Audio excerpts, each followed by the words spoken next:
Living life, I'ma run with it. Yeah, the vibe is on me. I got it. It's on me. That's right. It's on me. That's right. It's on me. The vibe is on me. Hi you guys, welcome or welcome back to my channel. If you are new here, I make content based off of beauty, natural hair, and fashion. So if any of those things interest you, don't hesitate to hit that subscribe button down below, okay? Because it be lit over here. So let's go ahead and get into today's video. Today I'm going to be giving you guys 5 tips on how to grow your hair, retain hair length, make sure your hair is healthy, all of that jazz. So let's go ahead and get into tip number 1.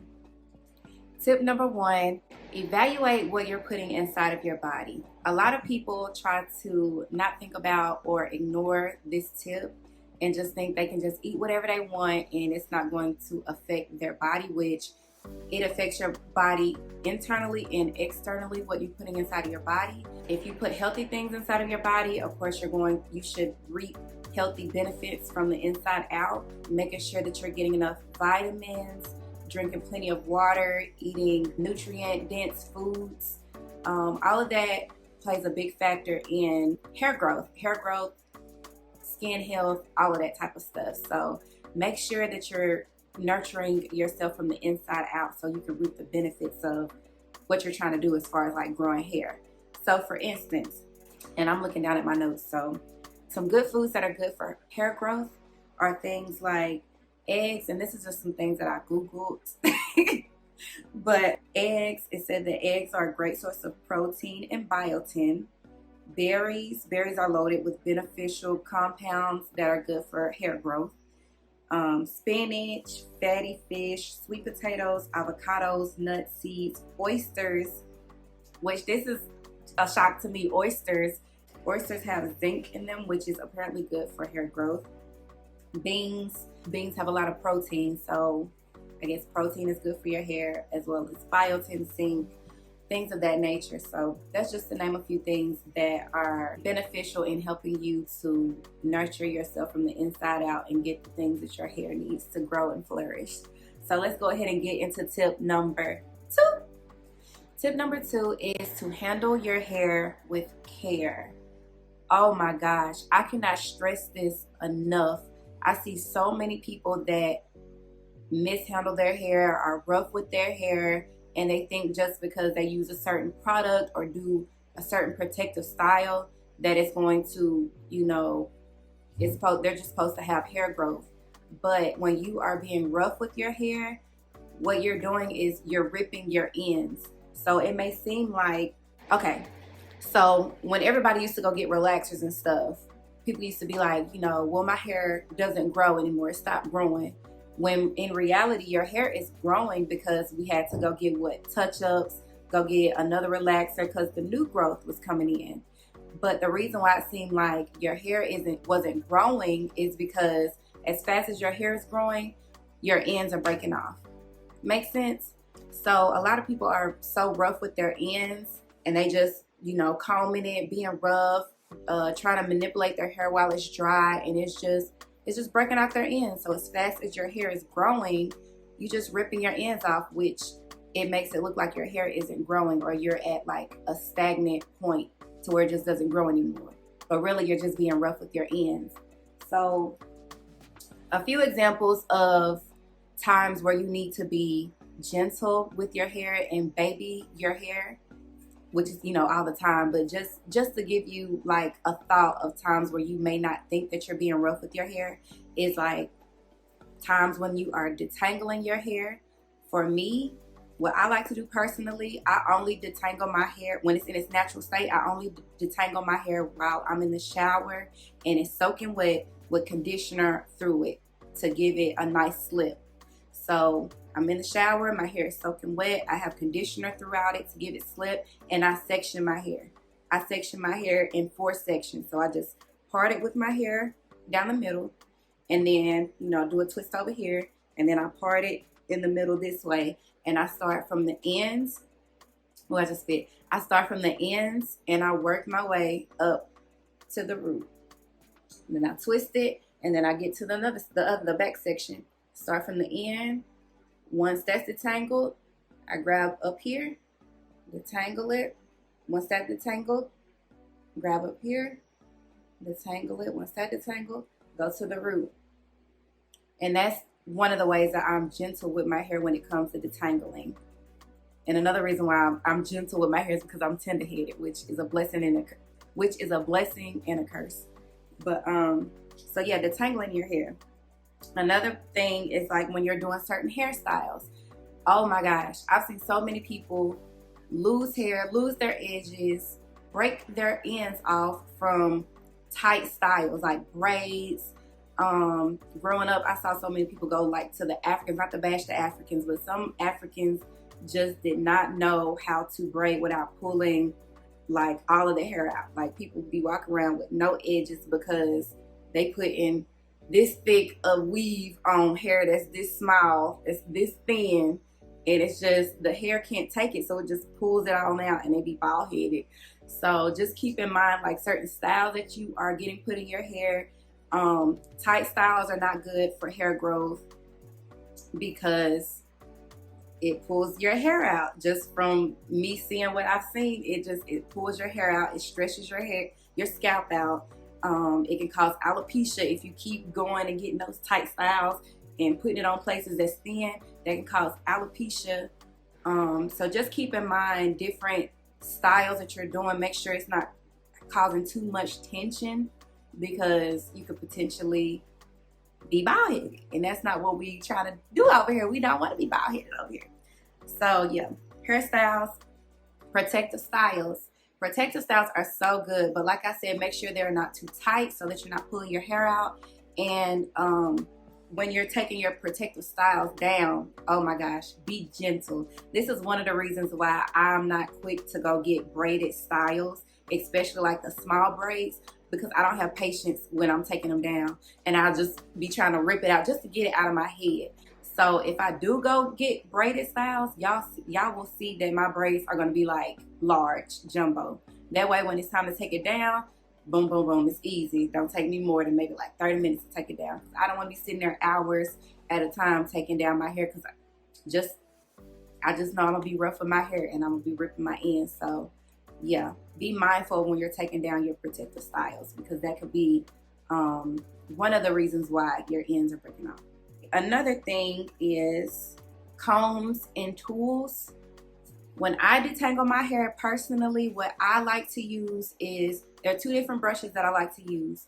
A Denman brush, I'll put a picture right here of a Denman brush. I like to use the Denman brush, and I like to use, I think it's called like the Magic Hair Brush, because for one, they don't have those balls on the tip of the brush. When I used to try to use the balls on the tip, when I try to use the brushes that have the balls on the tip, my hair, once it got a certain length, when I try to brush it out, my curls would wrap around those balls and snag. So one of the things that I like about the Denman brush and the Magic brush, I hope I'm saying that right, I think it's called the Magic brush, is that they don't have those balls on the end. Another reason why I like those brushes is the Denman brush, you can slide the little thing out and remove, what are they called? Like the combs, you can remove them. So if you don't want so many combs in the brush, you can remove some of the combs out of the brush, and it makes it an easy process to clean. Another, and then for the Magic brush, I like the fact that it has like give to it. So you're more likely to, it's more gentle on your hair because it gives like a spring, like it gives. And I don't know I hope y'all get what I'm saying, but it gives, it's more gentle on, it's actually more gentle on your hair than the Denman brush. So I like to use those two brushes. I do not use rat tail combs on my hair unless I am just using like the rat tail part to part my actual hair. And if I'm using it to comb my hair, it's to do the chase method when I'm flat ironing my hair. So it's rare that I use a rat tail comb unless it's just for parting. But actual combing my hair, I just use it to do the chase method with the flat iron. And if you guys watch my video that I made of me flat ironing my hair, then you guys will see what I'm talking about. So, oh, now that I think about it, I don't even think I really use the rat tail comb to do that. I use a brush to separate my strands to do the chase method so it gets really straight. So yeah. So let's go ahead and get into the next tip. Keep your hair moisturized. this is such a great tip, keeping your hair moisturized. A lot of times in the Black community, or just from what I have seen in the Black community, we don't like to put water in our hair, because growing up, we know that if we put water on our hair, it's going to mess up the style. You know what I'm saying? So a lot of people don't think of water when somebody says that they need to moisturize their hair. But water should be the main, like the first thing that you put in your hair before you try to moisturize it. Because if not, then you're just basically coating your hair. You're just applying product on top, and it's just going to sit on your hair instead of actually like absorbing into your hair, if that makes sense. So yes, water should always be the first thing that you do when you're actually trying to moisturize your hair. If not, then it's just going to be you just putting product on it just to sit on top of it and for it to be like, give it like a temporary shine. So some of the products, a lot of people always ask me, what products do I use in my hair? So I will give you guys the products that I like to use in my hair, which I'm always hesitant to give my products. I'm always hesitant to give people like the products that I use, because what works for my hair may not work for your hair, but I'm gonna still give them to y'all anyways, because I get this question so many times. So I love to use Maui Moisture. That's one of the cheaper things that I love to use, because it's so cheap, like, and it works really good. And I try to stay away from products that have like alcohol sulfates, parabens, all that bad stuff. And that's one of the lines that is on the cheaper side that actually works really good at moisturizing my hair and keeping my hair healthy. So yes, Maui Moisture. Another cheapie but goodie is VO5. I think you can find that at the dollar store. VO5 conditioner. I think it's like, they may be like 2 different kinds that don't have any of the bad products in it, like the strawberries and cream one. And I want to say there's another one, but you just have to read and look at it to make sure that it's one of the ones that don't have like the sulfates, parabens, alcohol, all that kind of stuff that's not good for your hair in it. But yes, VO5. Another goodie is Shea Moisture. I love Shea Moisture products. Oh my gosh, I love them. Been using them for years. And then on the more expensive side, which when I do get this brand, I make it last. I make it stretch, but a little goes a long way when I get this brand. But the Camille Rose line, I love the Camille Rose line. Her products are amazing. Like, I love Camille Rose. Before I got my hair done for my wedding last year, which I go get my hair done very rarely because I don't trust everybody with my hair, but shout out to Aaliyah Hayon. She hooked me up. She knows what she's doing when it comes to natural hair. But I, of course, put like a mask, or it might have been like a deep conditioning mask in my hair by Camille Rose before I went and let her do my hair. And when I went, she, of course, washed my hair. And as she's washing my hair, before she like actually washed all of it out, she was running her fingers through my hair. She was like, oh my God, look y'all. She said, my fingers are running through her hair. Girl, what do you have in your hair? And I told her, it's the Camille Rose, girl. So Camille Rose is definitely a dope line. So those are the things that I would say are my holy grails as far as like conditioners, shampoos, all that kind of stuff. Now, as far as oils, I love to use extra virgin unrefined coconut oil. I like the Spectrum brand. I like to use argan oil. I like to use sweet almond oil. So those are just a few oils that I noticed that my hair responds to positively, that my hair really loves those oils. But like, as far as like I said, everybody's hair is different. So like for my step baby girl, her hair is more tightly coiled than mine, and which means that her hair gets drier easier than mine. So her hair really loves like whipped shea butters and like the shea butter that has oil mixed in it and stuff that you can find at Roots Beauty Supply. Her hair responds so good to that versus my hair. It doesn't really like that stuff. It's like too heavy on my hair, but for her hair loves it. It helps keep her hair moisturized and her hair looking really shiny and healthy. So those are just a few of the products that I like to use. Anything else outside of that, I really just be experimenting and seeing if I like it. So if you guys look and see on my older videos where I'm talking about other products, I really be just like trying stuff out. But what I just told you, those are my holy grails. I love them. I stand behind them 10 toes. Love those products. With the keeping your hair moisturized, there are a few different like ways that you can apply it to help your hair be and stay moisturized. One of the things is called like the lock method, but I see they added an extra letter to it, so they always add letters to stuff. So LOCG, the L stands for leave-in conditioner, so you will apply that first, your leave-in conditioner, after having your hair wet, because like I said, start off with water every time. So the first product, leave-in conditioner. The O stands for oil, and then you're going to apply the C for cream, and then they added the G for gel. So like if you're doing a wash and go, you can add gel last or whatever. Then there's another method with the letters kind of switched around. So L, leave-in conditioner, C, cream, O, oil, G, gel. I'm going to add my own because like I said, my baby girl, her hair doesn't really respond like good just for oil. So I put L for leave-in, S for shea butter, G for gel. So those are just a few ways that you can apply the products to your hair, like the order that you can apply the products to your hair to help your hair get and stay moisturized. So yeah. So tip number 4 is minimal heat. Minimal heat. I cannot stress this enough. Oh my gosh. People think that, you know, they can, some people can. Some people can get away with just flat ironing their hair a lot and their hair still bounce back. But a lot of us can't get away with doing that. Like for me, I'm scared to do that. I don't want to get heat damage. But if you keep heat out of your hair, that helps a lot with keeping your hair moisturized as well. And then something that I looked up on Google, it says that exposure to high heat changes the shape of your hair's keratin strands. Temperatures over 300 degrees Fahrenheit eventually leads to weaker hair strands that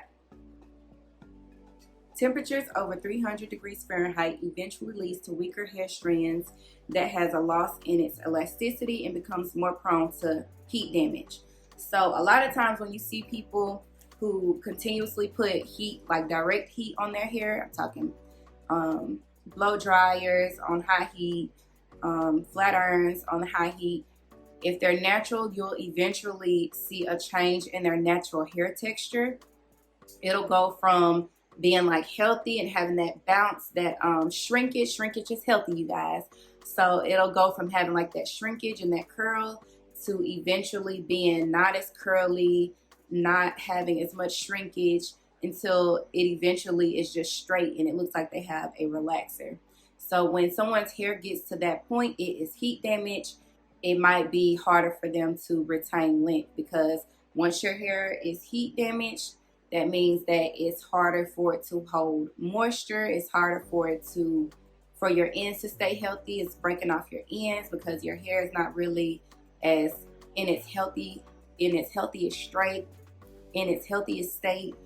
And the keratin shape is messed up and it's just all wrong. If you can minimize the heat that you put in your hair, that will be a great factor in